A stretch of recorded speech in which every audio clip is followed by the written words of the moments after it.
اللهم صل على سيدنا محمد يا رب صل وسلم دائما أبدا على حبيبي. اے محمد صلی اللہ علیہ وسلم، آپ جو ان کو دعوت دے رہے ہیں کہ دین کے قریب آ جاؤ، شرک چھوڑ دو، یہ کرو وہ کرو، یہ مان نہیں رہے، تو آپ ان سے پوچھیں کہ کیا آپ نے اس دعوت پہ ان سے کوئی پیسے مانگے ہیں؟ اتنا ٹیکس ان کے ذمے لگا دیا ہو کہ یہ اس ٹیکس کے بوجھ تلے دبے چلے جا رہے ہوں.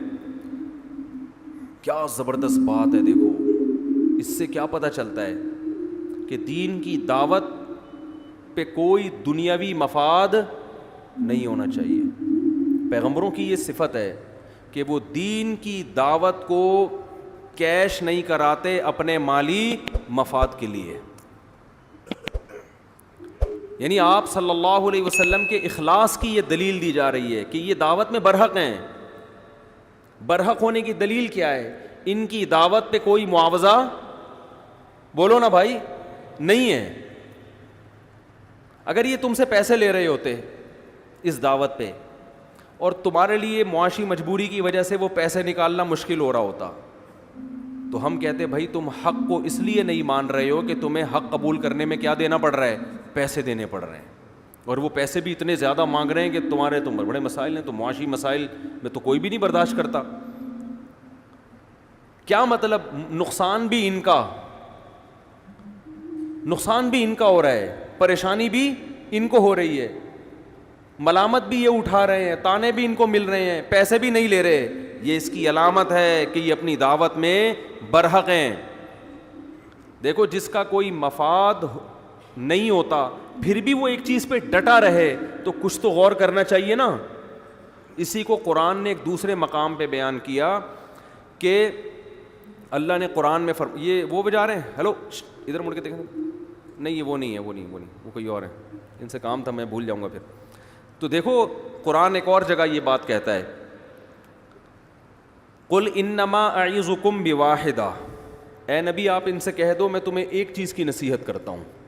بہت ساری باتیں ہو گئی ہیں نا اور تم تانے دے رہے ہو یہ مجنون ہے، کوئی کہہ رہا ہے یہ دیوانے ہیں، کوئی کہہ رہا ہے کہ بھائی ان کو جو ہے نا وہ شاعر ہیں، وہ شاعری کر کے لوگوں کو، قرآن کو وہ شعر و شاعری کہا کرتے تھے کہ بہت اٹریکشن ہے اس میں، تو بلیغ ہیں، فصاحت و بلاغت کے جوہر دکھا رہے ہیں، تو بہت سارے تانے. تو قرآن نے کہا کہ اے نبی صلی اللہ علیہ وسلم آپ ان لوگوں سے کہیں انما اعظکم بواحدہ، میں تمہیں ایک بات کہتا ہوں ذرا غور سے وہ سن لو بس. ان تقوموا للہ مثنی و فرادا، تم تنہائی میں جا کے غور کرو یا زیادہ سے زیادہ 2 بندے اکٹھے ہو جاؤ، 2 مل کے آپس میں ڈسکس کریں. 3 4 5 6 کی بھیڑ نہ لگاؤ. بھیڑ لگاؤ گے تو کسی نہ کسی کا مفاد ہوگا، وہ غلط گائیڈنس شروع کر دے گا.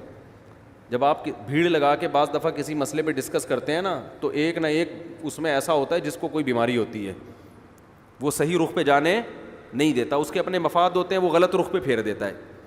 تو بہت اگر جمع ہی کرنی ہے تو کم سے کم 2 آدمی سے زیادہ نہ ہو، یا تنہائی میں اکیلے بیٹھ کے غور کرو. ما بصاحبکم من جنہ، کہ یہ جو محمد صلی اللہ علیہ وسلم ہیں یہ کہیں معاذ اللہ دیوانے تو نہیں ہو گئے، ان کا دماغی توازن معاذ اللہ نقل کفر نباشت کہ کہیں خراب تو نہیں ہو گیا دماغی توازن. اس پہ غور کر لو بس. کیا زبردست انداز ہے. اللہ کو پتہ ہے کہ جب یہ 2 بندے بیٹھ کے ڈسکس کریں گے نا صرف اسی پہ ڈیبیٹ ہوگی، بھائی یہ ان کا دماغ صحیح ہے بھی کہ نہیں ہے محمد صلی اللہ علیہ وسلم کا. تو یہ سغرے کبرے ملا کے، تانے بانے ملا کے بالآخر اس نتیجے تک پہنچیں گے کہ یہ برحق ہیں. اس لیے کہ 40 سال انہوں نے تم میں گزارے، اس وقت بھی دماغ میں کوئی خرابی معاذ اللہ نہیں تھی، اس وقت بھی ان کو کبھی پیسوں کی لالچ نہیں ہوئی، کوئی کرپشن کا الزام نہیں لگا، کوئی جھوٹ کا الزام نہیں لگا. پھر 40 سال کے بعد جب انہوں نے نبوت کا دعویٰ کیا اور بت پرستی کے خلاف تقریریں کی، لوگوں کو جمع کیا، تو بجائے مقبولیت بڑھنے کے جو رہی صحیح مقبولیت تھی وہ بھی کیا ہونے لگی؟ ختم.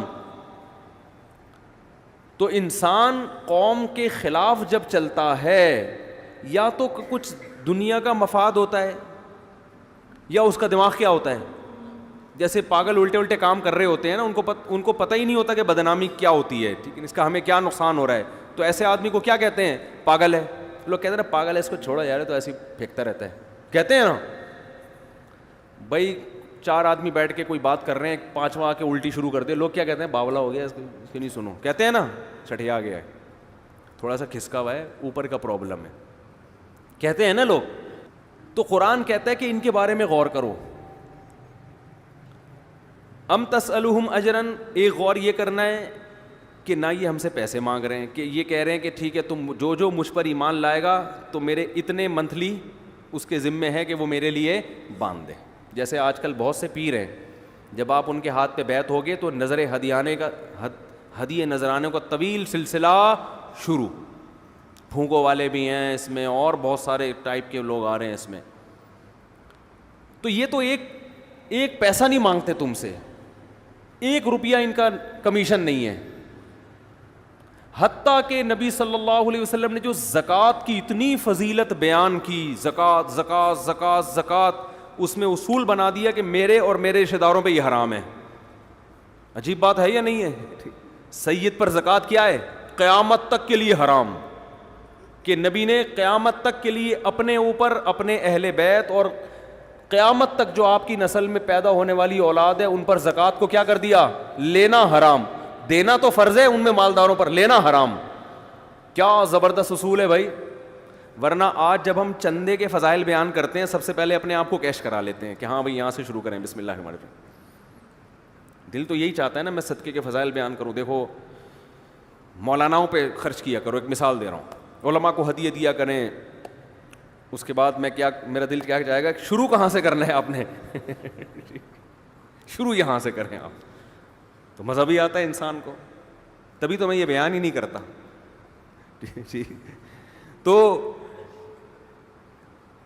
نبی صلی اللہ علیہ وسلم کا اگر دنیاوی مفاد رتی برابر بھی ہوتا تو قرآن میں جتنی نماز اتنی ہی زکوٰۃ کا تذکرہ ہے. بار بار نماز زکوٰۃ نماز زکوٰۃ نماز زکوٰۃ. صحابہ تو جوش میں, جو نبی کے لیے گردنیں کٹا رہے ہیں وہ زکاتیں نہیں نکالیں گے. جو خون بہا رہے ہیں, جو گرم ریتوں پہ لیٹ رہے ہیں, جو انگاروں پہ لیٹ رہے ہیں, وہ تو ایسے زکاتیں نکالیں گے. لیکن آپ صلی اللہ علیہ وسلم نے پہلے اعلان کر دیا زکوٰۃ مجھ پہ کیا ہے؟ حرام. دیکھو آج ویژنری لوگوں کی کمی ہے. جو کوئی بڑا ویژن لے کے چلتا ہے نا, وہ اپنے مفاد درمیان میں لے آتا ہے, اس سے اس کے ویژن کی ایسی کی تیسی ہو جاتی ہے. اس میں تبلیغی جماعت ہمارے سامنے ہے. سب سے پہلے تبلیغی جماعت کے بزرگوں نے جو کام شروع کیا, اپنا مال, اپنی جان اور اپنا وقت لگایا, تو اللہ نے کہاں تک پہنچایا. آج ہم ہر کام میں کہتے ہیں دوسرے کا پہلے لگے, میں سب سے آخر میں آؤں گا اور میں لینے والا بنوں گا. یہ سوچ ہی غلط ہے. اس سے دعوت میں جان کیا ہو جاتی ہے؟ بولو, ختم. جان ختم دعوت میں. میں مسقط میں تھا تو میں نے جب بیان کیا نا, تو وہاں ایک صاحب نے کہا کہ مفتی صاحب کو جو لوگ ہدیے دینا چاہیں یہاں لے آئیں. میں نے اس کو گچی سے پکڑا, میں نے کہا کیا کر رہا ہے بھائی؟ میرے ابا زندہ ہوتے تو چترول لگاتے, تو خاندان کو رسوا کر رہا ہے بھائی. کبھی کسی کے سامنے ہاتھ نہیں پھیلائے ہم نے, یہ کیا کر رہا ہے بھائی؟ تو انہوں نے کہا نہیں, یہ تو علماء کو, لوگوں کو چاہیے کہ ہدیے دیں. میں نے کہا چاہیے تو آپ کے مشورے پہ تھوڑی چاہیے. کہہ رہے نہیں وہ میں جمع کروں گا تو لوگوں کو. میں نے کہا بھائی آپ کیوں یہ تو بے عزتی کی بات ہے. بے عزتی ایسی چیز نہیں ہے جس کو کوئی ڈیفائن کیا جا سکے, یہ محسوس ہونے والی چیز ہے. ٹھیک ہے نا. ہر چیز کو آپ حلال و حرام کا لیبل لگا سکتے ہیں شریعت کا سہارا لے کے. حرام تو کوئی بھی نہیں کہہ سکتا. کوئی میں کہوں یہ عمل حرام ہے جو آپ کر رہے ہو, کہ کون سی آیت میں لکھا ہوا ہے حرام ہے؟ لیکن تھوڑی بہت انسان کو عزت ہو تو وہ جاتی ہے تو محسوس ہوتا ہے, عزت ہو ہی نہیں تو جاتے بھی. وہ میں بتاتا ہوں نا, ایک آدمی ایک محلے میں آیا, وہاں سے نکلا تو کہتا ہے اللہ کا بڑا فضل ہے, تیرے بھائی کی عزت نہیں ہے. اس نے کہا کیوں؟ تو اس میں فضل کی. کہہ رہے عزت ہوتی تو آج بہت زیادہ بے عزتی ہو جاتی میری. ٹھیک ہے نا, کیونکہ بے عزتی اسی کی ہوتی ہے جس کی عزت ہوتی ہے. تو ہم نہیں کہہ رہے کہ ہماری کوئی بہت عزت ہے, لیکن اتنی ذلت بھی الحمدللہ نہیں ہے, اللہ نے بچایا ہوا ہے. تو میں حیران ہوا, میں نے کہا یہ کر کیا رہا ہے. پھر ان کے بارے میں تو میں نہیں کہہ رہا کہ ان کی نیت غلط تھی, لیکن بہت سے لوگ یہ ایک ڈرامہ بھی کر رہے ہوتے ہیں کہ علماء کے ساتھ نا یہ آج کل بہت ہو رہا ہے, بہت, اس کو نوٹ کرو, سفید پگڑیاں, مونچھیں صاف کر کے ایسے نورانی چہرہ بنا کے اسکاٹن کلف میں مولویوں کے ساتھ ایسے گھس رہے ہوں گے جیسے سب سے چہیتے ان کے یہی ہیں, اور ادھر سے لفافے وفافے سارے وصول کر کے آدھے ادھر آدھے پر. وہ مولانا صاحب پوچھتے تھوڑی کتنے ملے تھے اس میں سے, یہ دھندا ہو رہا ہے بہت زیادہ. میرے ساتھ کسی کی سیلفیاں دیکھیں, چاہے میں اس کے ہاتھ بھی چوم رہا ہوں, میں اس کے گلے مل رہا ہوں, میری طرف سے میرے نام سے اس کو چندہ لینے کی اجازت نہیں ہے. یہ خوب نوٹ کر لیں. اگر وہ کہتا ہے نا میرا ادارہ ہے, میرا مدرسہ ہے, میرا یہ ہے, اور دیکھو مفتی صاحب کے ساتھ میرے کتنے اچھے تعلقات ہیں, تو چندہ اس بیس پہ نہ دیں اس کو. وہ آپ خود تحقیق کر کے اگر سمجھ میں آتا ہے تو دے دیں. یہ نہ سمجھیں کہ مفتی صاحب کا اتنا قریبی ہے تو مفتی صاحب اس پہ ٹرسٹ کرتے ہیں. نہیں بھائی, ہمارے ساتھ کوئی بھی آ کے گلے مل لیتا ہے. ہمیں ایسی ایسی سیلفیاں آ رہی ہیں میرے ساتھ کہ ایسا لگتا ہے میرے اپنے ابا سے اتنے اچھے تعلقات نہیں ہیں جتنے اس سے ہیں. اب مفتی صاحب ذرا مسافہ کریں, اب ذرا کندھے پہ ہاتھ رکھ لیں یہاں یوں کر کے, اب گال سے گال ملا کے وہ کر رہے ہیں اب سیلفی, تو لوگ تو سمجھیں گے یہ تو پتہ نہیں, یہ تو اتنا تو کبھی کسی کو ہم نے دیکھا نہیں ہے.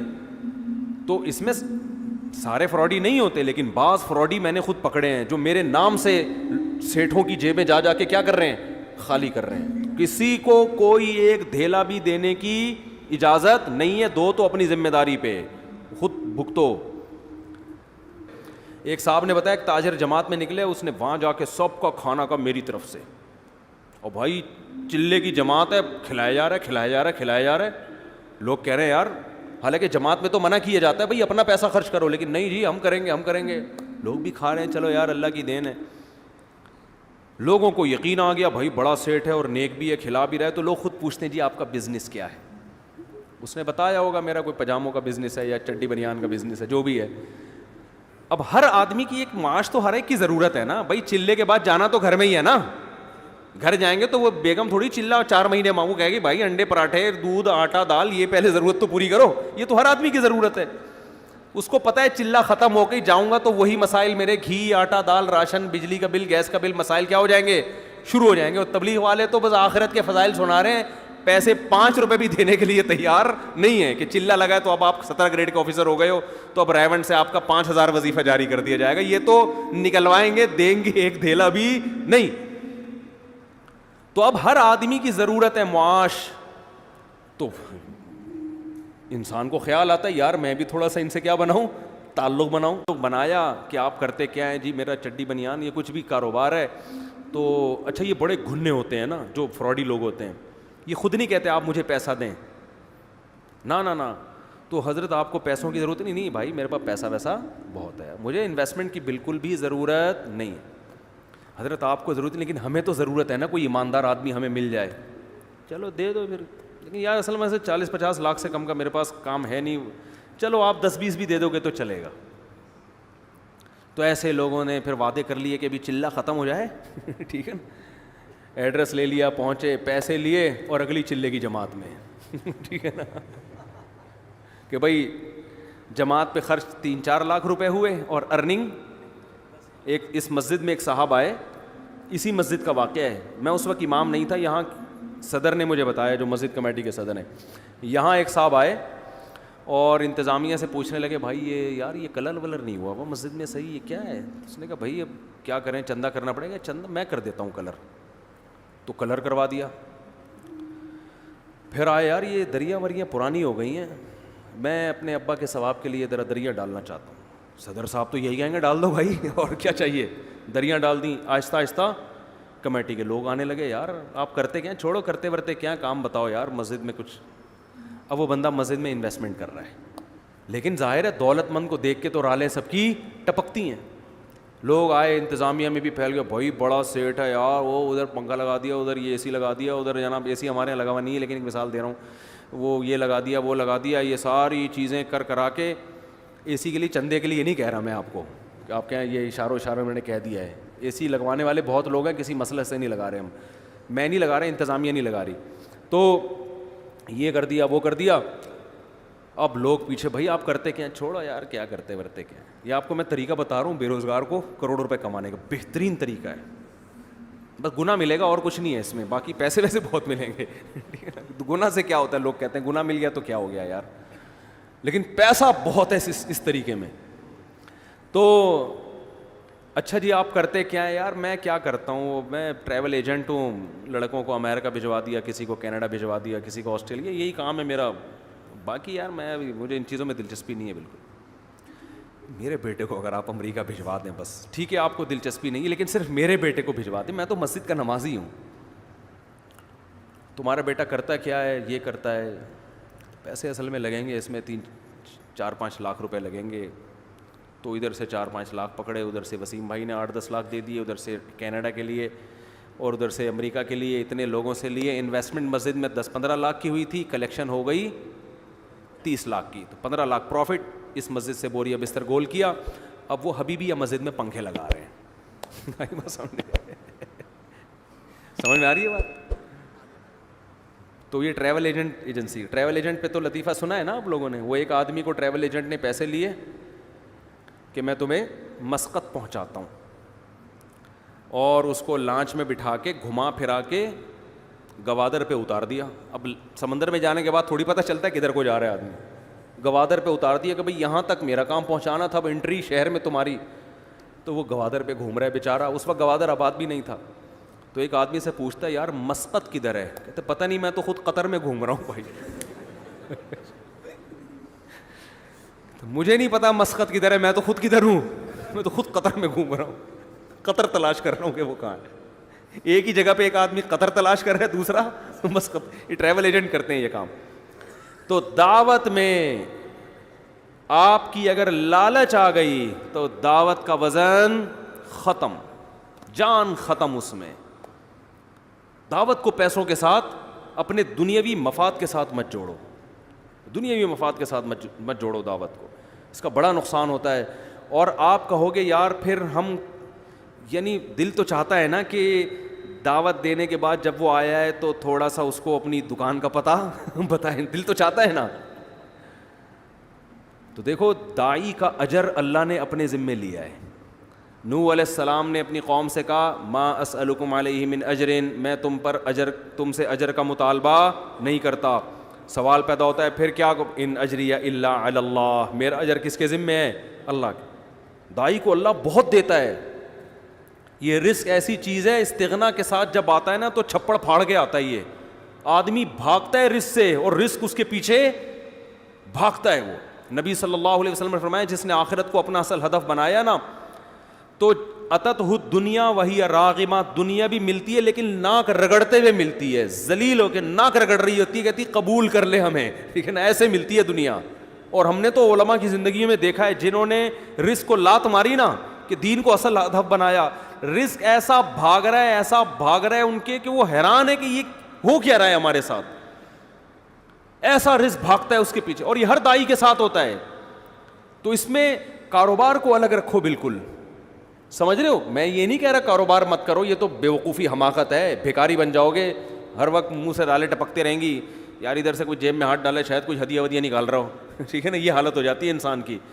تو استغنا کے ساتھ نبی صلی اللہ علیہ وسلم نے فرمایا کہ ایماندار تاجر قیامت کے دن پیغمبروں کے ساتھ ہوگا. میں تو تاجروں کو ایسا موٹیویٹ کرتا ہوں, میں کہتا ہوں تمہاری آمدن کتنی ہے؟ وہ کہتے ہیں 3 کروڑ. میں کہتا ہوں 3 کروڑ میں کیا ہے, 3 کروڑ کی آمدن ہے؟ میں تو ایسے موٹیویٹ کرتا ہوں. لوگ کہتے ہیں آپ مولوی ہو کیا میں کہہ رہے ہو؟ مولانا تو کہتے ہیں 3 کروڑ, ہو بھائی کیا کر رہا ہے, سارا کیا پیسوں میں ہی لگایا رہے گا. میں کہتا ہوں 3 کروڑ کو 6 کروڑ بنا بھائی تو. وہ کہتے ہیں کس قسم کی باتیں کر رہا ہوں. میں کہتا ہوں بھائی مسلمان کے مضبوط ہونے سے اسلام مضبوط ہوگا. مسلمان کو تو صحابہ کرام جو مالدار تھے, وہ آپ کا کیا خیال ہے چھوٹے موٹے مالدار تھے؟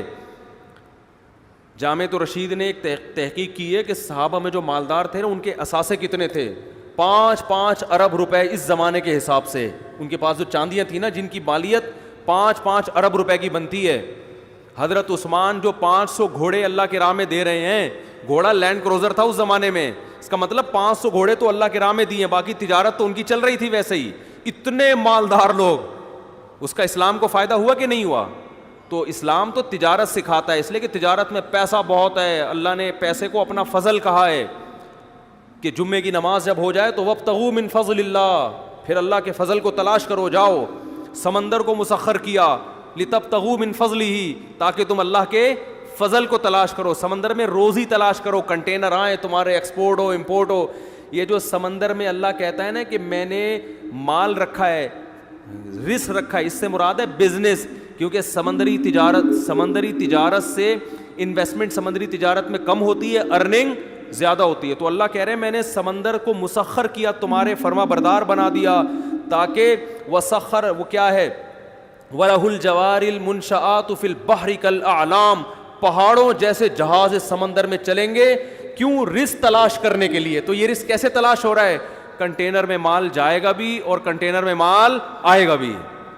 تمہارے کنٹینروں نے, یہ تو سمندر اللہ نے ہمارے لیے بنایا ہے, اور آپ یہاں گولے گنڈے کی دکان کھول کے بیٹھے ہوئے ہو کہ جب گولے گنڈے سے میرا گزارا ہو رہا ہے تو مجھے کنٹینر کی کیا ضرورت ہے. دیکھو گزارا کے لیے تو 2 وقت کی روٹی کافی ہے, شکر ادا کرنے کے لیے تو یہ ہے کہ جس کو 2 وقت کی روٹی بھی مل رہی ہے, ناشکری اس کے لیے جائز نہیں ہے. جب بھی وہ ملے بولے بھائی اللہ کا دیا میرے پاس بہت کچھ ہے, لیکن کمائے قوم کے لیے, مذہب کے لیے, اسلام کے لیے, اللہ کے لیے, کہ اوپر والا ہاتھ نیچے والے ہاتھ سے بہتر ہوتا ہے. جب آپ کے پاس دولت آئے گی جائز طریقے سے, حلال طریقے سے, آپ خرچ کرنے والے بنو گے, سر اٹھا کے جیو گے.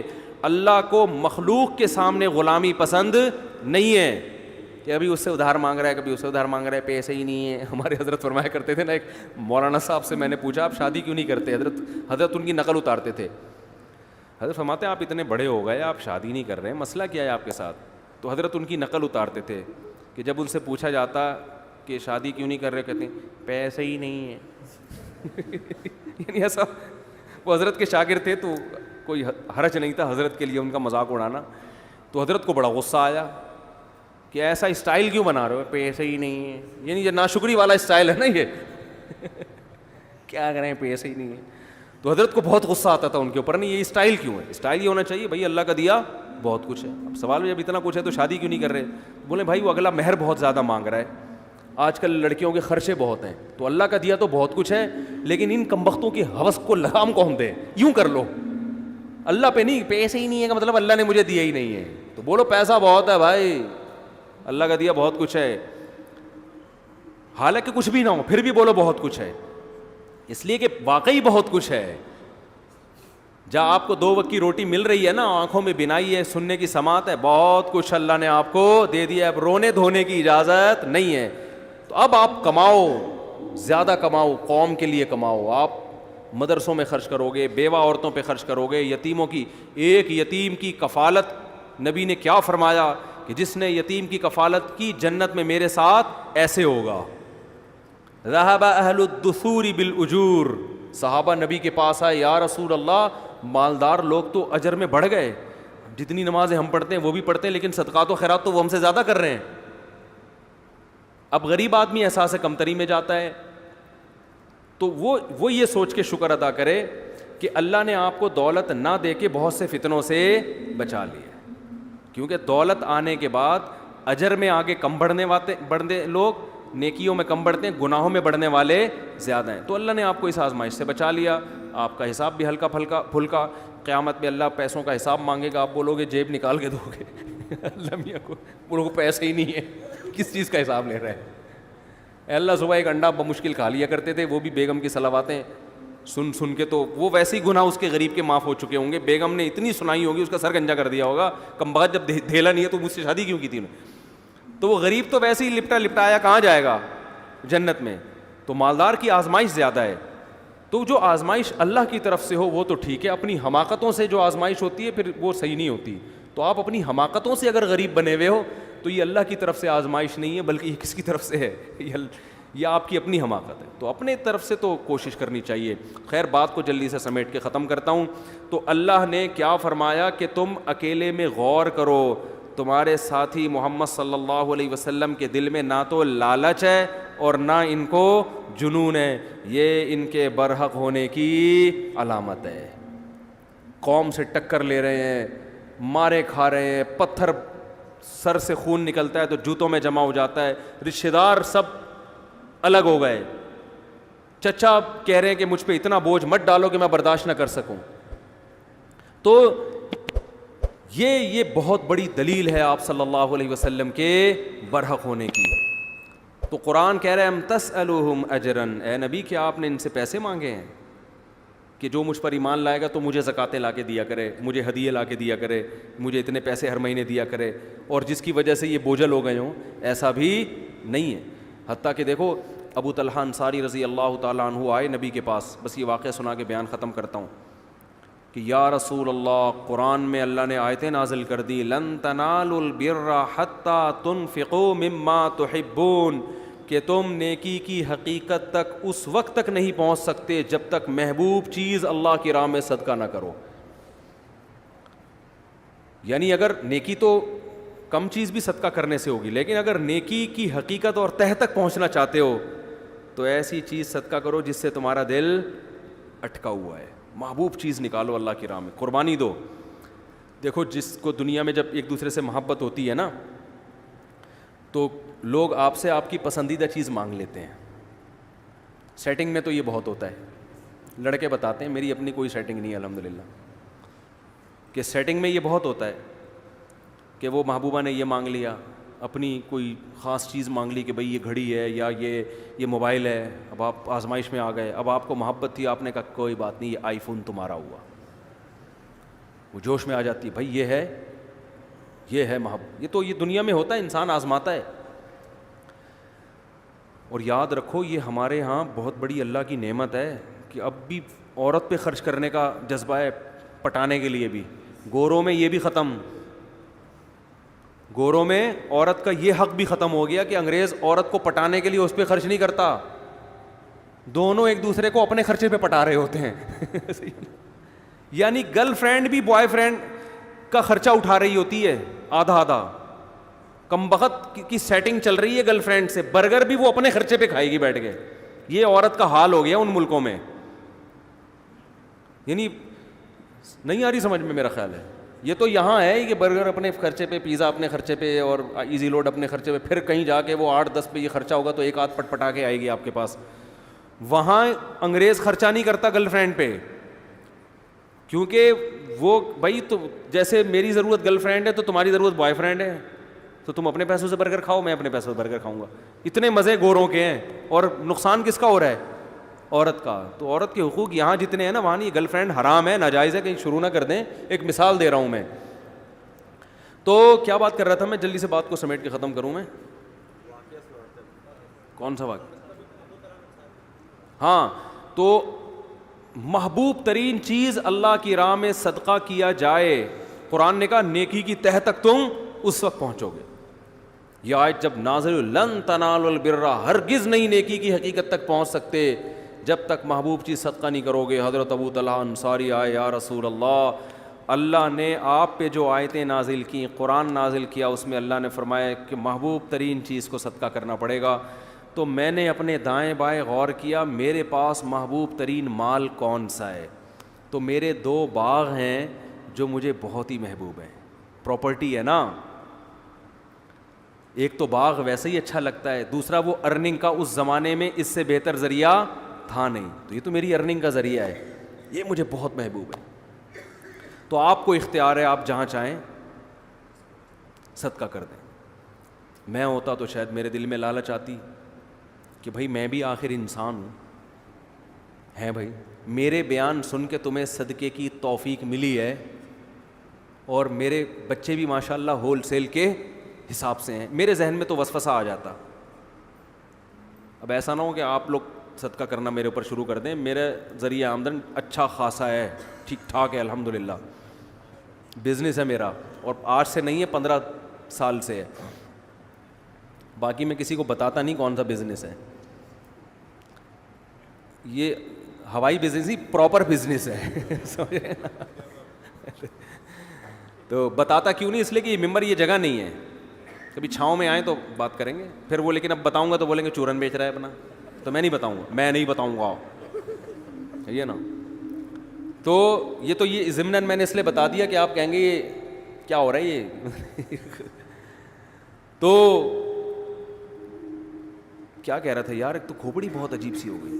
ہاں، حضرت ابو طلحہ انصاری آئے، تو میں اگر ہوتا تو میرے دل میں لالچ آتی کہ یار میرا بیان سن کے آپ کی سخاوت جوش میں آئی ہے، تو کس کو دے دو؟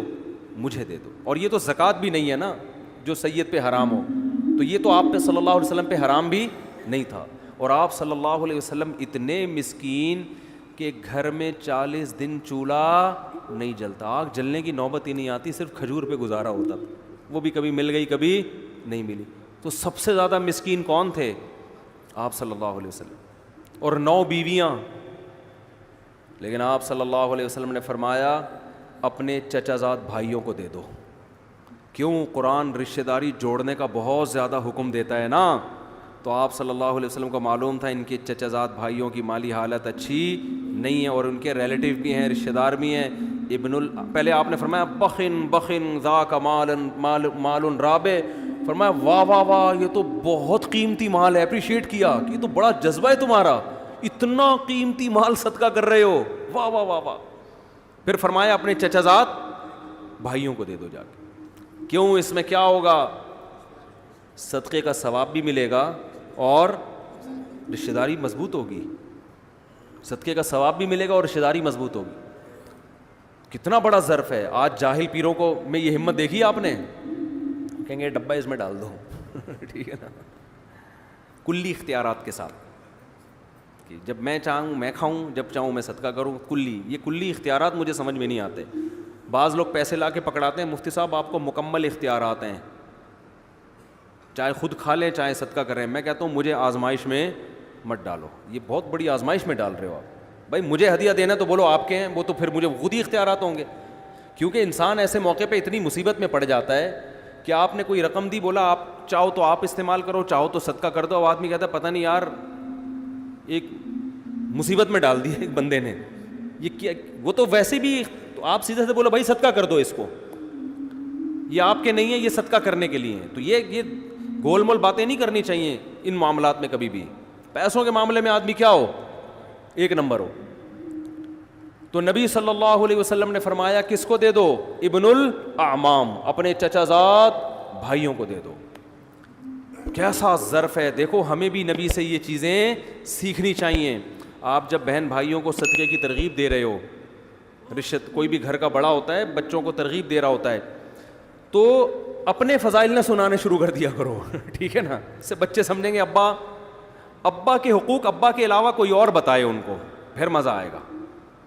اب گھر میں والدین نا اپنے بچوں کو اپنے حقوق بتا, دیکھو ابا کا یہ حقوق ہے, ٹھیک ہے صحیح ہے یہ بھی, لیکن اس سے بچے پہ اثر نہیں پڑتا. بچے کو ابا کے حقوق کوئی اور بتائے گا تو ماں بتائے بچے کو باپ کے حقوق کیا ہوتے ہیں, اور باپ بتائے کہ ماں کے حقوق کیا ہوتے ہیں, پھر کام ہوگا ہٹو بچوں. ابا اپنے حقوق بتا رہا ہوتا ہے, اماں اپنے والے زیادہ بتانا شروع کر دیتی ہیں. بچہ کہتا ہے یار دونوں کے کیا ہیں آپس میں مفاد ہیں, ٹھیک ہے نا. ماں اگر باپ کے حقوق بتائے نا کہ بیٹا تمہارے باپ کا یہ حق ہے, باپ سے کبھی اونچی آواز سے بات نہیں کرنا, اور باپ کی بڑی عزت ہوتی ہے, یہ تمہارا باپ ہے صحیح ہے, ٹھیک ہے, یہ تمہارا کیا ہے, باپ ہے, یہ کوئی معمولی چیز نہیں ہے, یہ چھت اس نے مجھے دی ہوئی ہے, اور یہ وغیرہ وغیرہ جو بھی شوہر کے فضائل مستحضر ہوں اس وقت سوچ بچار پہ غور و فکر کر کے مطالعہ کر کے جو ذہن میں آ جائیں عورت کے اس وقت کہ بھئی یہ اس نے مجھے چھت دی ہوئی ہے, اور دیکھو یہ جو میں تمہیں پراٹھے کھلاتی ہوں نا صبح صبح, تو پراٹھے تو میں کھلا رہی ہوں لیکن خرچہ کون کر رہا ہے؟ بچوں کو نا ابا کی احسانات نظر نہیں آ رہے ہوتے, اماں کے نظر آ رہے ہوتے ہیں کہ اماں پیمپر بھی چینج کر رہی ہوتی ہے, واپس دوسرا لگا بھی رہی ہوتی ہیں. یہ نہیں پتا ہوتا کہ پیمپر میں تیل کس کا نکلا ہے خریدنے میں, یہ باپ کا نکلا ہے, لیکن سارا دن کماتا ہے وہ گدھے کی طرح, پھر جا کے پیمپر آ رہے ہیں گھر میں. تو بچہ تو ماں کو دیکھ رہا ہوتا ہے کہ پراٹھا بنا رہی ہے, انڈا کھلا رہی ہے, اور جیم پہ روٹی لگا رہی ہے, یہ کھا لے, نہیں پھر یہ نہیں کھانا تو چلو وہ کھا لے, وہ جو اس کے سب کچھ تیار کر کے اس کو وین میں بٹھا رہی ہے, اور پھر واپس آتا ہے تو گلے لگا رہی ہے. بچہ یہ دیکھ کے سمجھتا ہے کہ اماں کے حقوق ابا سے زیادہ ہیں. تو اماں یہ سکھائے کہ بیٹا یہ پیمپر ابو کے پیسوں سے آیا, یہ جو چھت ملی ہے کس نے دی ہے, تم اتنی عزت کے ساتھ ہو نا, میں بھی اور تم بھی, یہ کس نے دی ہے یہ نعمت, یہ تمہارے ابا نے دی ہے, اور تم اسکول میں جا رہے ہو وین کی فیس بھی ابا دیتے ہیں, تو یہ سارا خرچہ ابا کا ہو رہا ہے, اور اسکول کی فیس بھی ابا دیتے ہیں, اور تمہیں جو قوم ملی, خاندان ملا, یہ بھی کس کی وجہ سے ملا؟ ابا کی وجہ سے. پھر مزہ آئے گا. اور ابا الٹا کام کر رہے ہوں, ابا کہہ رہے ہوں کہ بیٹا دیکھو تمہیں تکلیفوں سے جنا کس نے ہے؟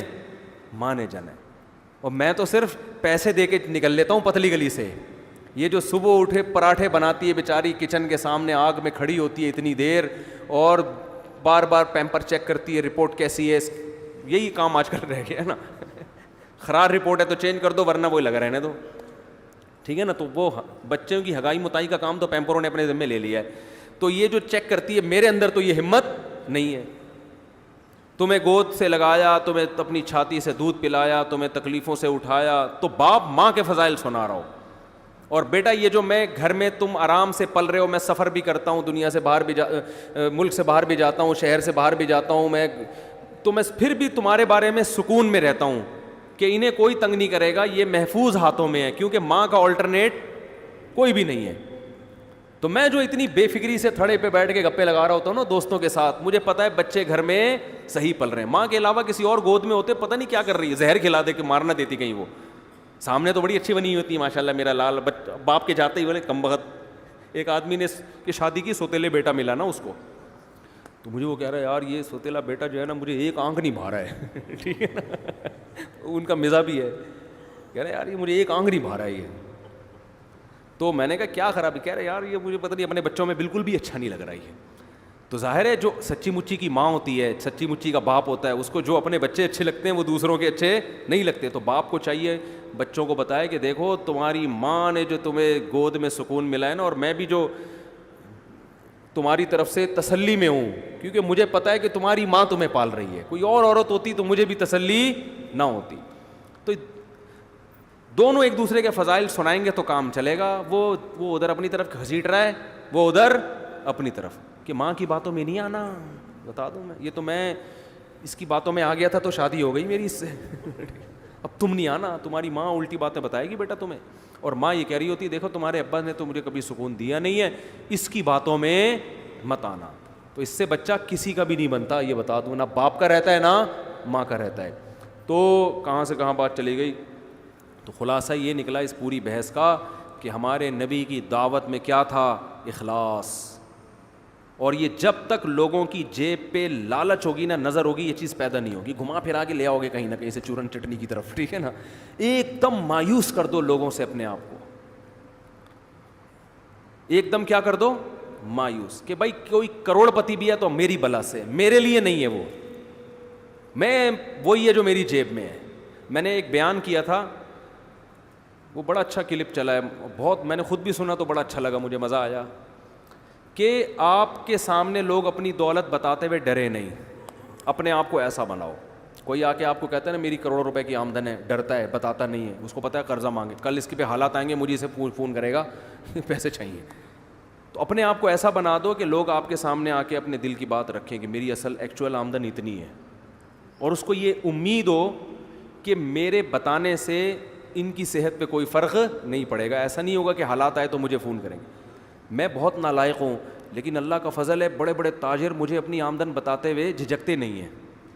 ان کو پتہ ہے مولوی صاحب کبھی فون کر کے چندہ نہیں مانگے. ہاں کوئی بہت کسی سے قریبی تعلق ہو تو وہ تو انسان مانگ سکتا ہے اس سے, اور یہ اس کی علامت ہے کہ مانگتے ہوئے آپ کو اگر عزت ہے اور شرم نہیں آ رہی عزت بھی ہو بجائے, تو یہ بے تکلفی کی علامت ہے. جیسے دوست جاتے ہیں نا کہ یار ذرا نہاری کے پیسے تو دے یار, تو بے تکلفی تو ایک اس کا تو اصول ہی الگ ہے نا. کسی سے اتنی گہری دوستی ہو, بے تکلفی ہو, اس سے مانگنے میں تو کوئی حرج نہیں ہے, کیونکہ وہ بھی مانگ لے گا آپ سے, آپ بھی مانگ لو گے اس سے, یا ویسے ہی اس سے تعلق اتنا ہے, اور آپ کو بھی پتہ ہے منع بھی کر دے گا. تو وہ تو ریلیٹیو اپنے خاص ہوتے ہیں, وہ انسان کو پتہ چل جاتا ہے. لیکن نارمل ایسا نہیں ہونا چاہیے. کوئی بھی آ کے جتنی بھی آمدن ہے بھائی آپ کی بلا سے, اپنے آپ کو ایسا بناؤ, اس سے رزق تھوڑا دیر سے ملے گا لیکن ملے گا چھپڑ پھاڑ کے. اور جو لالچ ہے نا, ادھر سے نکال لوں, ادھر سے لے لوں, ادھر سے لے لوں, اس سے فوری طور پہ تو کچھ مل جاتا ہے لیکن ہمیشہ کے لیے انسان محروم ہو جاتا ہے. لوگ سمجھ جاتے ہیں کہ یہ لالچی آدمی ہے, اس سے چھپاؤ, بھاگو, پھر قرضہ مانگو, فون نہیں اٹھاؤ اس کا. سمجھتے ہو گے نہیں سمجھتے؟ خدا کی قسم سر اٹھا کے عزت کے ساتھ جینے میں جو مزہ ہے نا, ایسا خاندانی مزہ ہے جو کباب پراٹھوں میں وہ مزہ نہیں ہے. ایک واقعہ سنا دوں تاکہ بیان کمپلیٹ ہو جائے. ہمارے حضرت ایک واقعہ بہت سنایا کرتے تھے, ہمیں بڑا اچھا لگتا تھا یہ واقعہ. پرانے وقتوں کی بات ہے جب بادشاہی حکومت ہوا کرتی تھی, تو ہندوستان سے جو ہے نا کوئی شخص چلا گیا کسی عرب کنٹری میں. اس وقت سعودی عرب نہیں تھا, عرب ارض حجاز کہا جاتا تھا. عرب لوگ بڑے سخی ہوتے ہیں. تو یہ چلا گیا بے یار و مددگار. تو وہاں کسی شہزادے نے اس کا بڑا اکرام کیا کہ بھئی ہندوستان سے آیا ہے, مسافر ہے, تو بڑا اکرام کیا اس کا.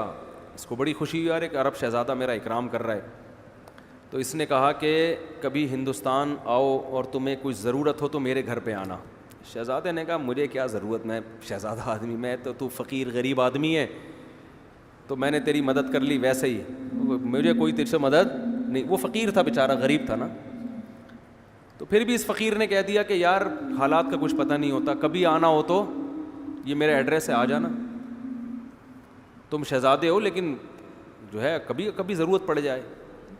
اللہ کی قدرت کی بغاوت ہوئی, اس حکومت کا خاتمہ, اور ظاہر ہے پھر تو شہزادے قتل ہوتے ہیں. تو یہ بھاگا, اب وہ عرب کی زمین چھوڑ کے بھاگا. تو اس کو خیال آیا کہ میرا ایک ہندوستان میں دوست تھا, تو اس نے یہ مجھے ایڈریس دیا تھا. اچھا, اس شہزادے نے اس کو کہا تھا کہ ہم شہزادے لوگ ہیں, ہم کسی کے سامنے ہاتھ نہیں پھیلاتے, ہمارا اسٹائل ہی یہی ہے. ٹھیک ہے, ہم شہزادے لوگ ہیں, ہاتھ نہیں پھیلاتے ہم کسی کے سامنے, چاہے کتنی ضرورت ہو. اب اس کو پڑ گئی ضرورت. اس نے کہا یار وہ اس نے بڑے واسطے دیے تھے کہ میرے پاس ضرور آنا, بڑی خوشی ہوگی, تو چلو یار چلتے ہیں. یہ سمجھا بے تکلف دوست ہے. جب اس کے در پہ گیا, پہلے تو اس نے پہچاننے سے انکار کر دیا. اس نے بتایا میں وہ شہزادہ ہوں. ہو ویلکم, آئیے آئیے بیٹھیے, کہ آئیے کیسے آنا ہوا. یار حالات نے تختہ پلٹا اور مجھے ضرورت پڑ گئی, آج میں تمہارے در پہ آ گیا. تو اس ہندوستانی نے فارسی کا ایک شعر پڑھا. اس شعر کا مفہوم یہ ہے کہ حاجت اور ضرورت بڑے بڑے شیروں کو پتہ نہیں گیدڑ بنا دیتی ہے یا لومڑی بنا دیتی ہے. بڑے بڑے شیروں کو کیا کر دیتی ہے, گیدڑ یا فقیر بنا دیتی ہے. کچھ ایسا اس نے شعر پڑھا جس میں ایک توہین کا تھوڑا سا عنصر تھا کہ دیکھو تو اتنا بڑا شہزادہ تھا, لیکن ضرورت جب پڑتی ہے نا, بھوک لگتی ہے, تو بڑے بڑے شہزادے بھی کیا بن جاتے ہیں, فقیر. یہ بڑا نالائق تھا, اس نے یہ ایسے موقع پہ کہنے کا تھا نہیں شعر. یہ تھا تو خون میں تو شہزادہ تھا نا, بلڈ تو وہی تھا. اس نے کہا کہ شیر ہمیشہ شیر رہتا ہے, کیسی ہی حاجت ہو, شیر کبھی گیدڑ اور لومڑی نہیں بنتا. اور شیر ایسی حاجتوں پہ 100 جوتے مارتا ہے جو حاجت اس کو فقیر بنا دے. اور کہا میں تجھ سے ایک دھیلا نہیں لوں گا, بھوکا مر جاؤں گا. اب وہ ہندوستانی, ارے بھائی میں نے ویسے ہی کہہ دیا تھا, بھائی معاف کر دے. اس نے کہا نہیں, میں خدا کی قسم بھوکا مر جاؤں گا تجھے یہ بتانے کے لیے کہ شیر ہمیشہ شیر رہتا ہے. وہ 100 حاجتوں پہ, وہ ایک حاجت پہ 100 جوتے مارتا ہے, ٹھیک ہے نا, لیکن وہ کسی کے در کا بھیکاری نہیں بنتا. تو ہمارے حضرت یہ شعر پڑھتے تھے. فارسی کا شعر ہے تو نہ ہماری سمجھ میں آتا تھا نہ آپ کی آئے گا, تو اردو میں مفہوم سمجھ میں آتا تھا کہ ہم 100 جوتے مارتے ہیں. تو حضرت فرماتے تھے کہ وہ شہزادہ فقیر تو بن گیا, مگر اسٹائل کون سا تھا, شہزادوں والا. تو یہ شہزادہ بننا ہر ایک کے اختیار میں. بات آ رہی ہے سمجھ میں؟ ایک شہزادہ وہ ہوتا ہے جو حکومت ملتی ہے اور بڑا پیسہ مل جاتا ہے, یہ ہر ایک کے اختیار میں نہیں ہے, کوشش ہے بنتا نہیں ہے. لیکن یہ شہزادگی جو ہے نا کہ اسٹائل کیسا ہو, شہزادوں والا, سر اٹھا کے جیتا ہو, یہ رکشے والے بھی کر سکتے ہیں, ٹماٹر والے بھی کر سکتے ہیں. بھائی ہم حاجتوں پہ 100 کوڑے لگاتے ہیں, کسی کے سامنے زبان ٹیڑھی, ایسے رہو. دیکھو یہ ہمارے جو بڑے بڑے حکومتی اہلکار ہیں نا, ارب پتی ہیں کہ نہیں ہیں, پھر بھی بہت سے ان میں بھکاری ہے یا نہیں ہے. کیا عزت ہے یار ان کی, وہ ادھر سے 5 ارب کھا گیا, ادھر سے اتنے روپے کھا گیا, ادھر سے اتنے کھا گیا, ادھر اتنے کیس چل رہے ہیں, عدالت میں جا رہا ہے, کبھی بھاگ رہا ہے وہاں سے, کبھی اندر ہو رہا ہے, کبھی باہر آ رہا ہے. لوگ صبح و شام لعنت, اتنا پیسہ ہو کے بھی صبح و شام لعنتیں پڑ رہی ہیں. اسٹیل مل کھا گیا, ایک PIA کھا گیا, ایک یہ کھا گیا, ایک ریلوے کو کھا گیا. کیا عزت ہے ان لوگوں کی, بھکاری ہے یہ. اس سے وہ موچی اچھا ہے جو جوتے گانٹھ رہے لوگوں کے اور کسی کے سامنے ہاتھ نہیں پھیلا. اللہ کی نظر میں یہ شہزادہ ہے. تو یاد رکھو, کسی کے سامنے ہاتھ پھیلانا یہ معمولی بات نہیں ہے, یہ اپنی عزت کا جنازہ نکالنا ہے. اللہ سے دعا مانگا کرو, اللہ کسی آزمائش میں نہ لے کر آئے, اللہ اتنا دے کہ ہمیں ضرورت نہ پڑے.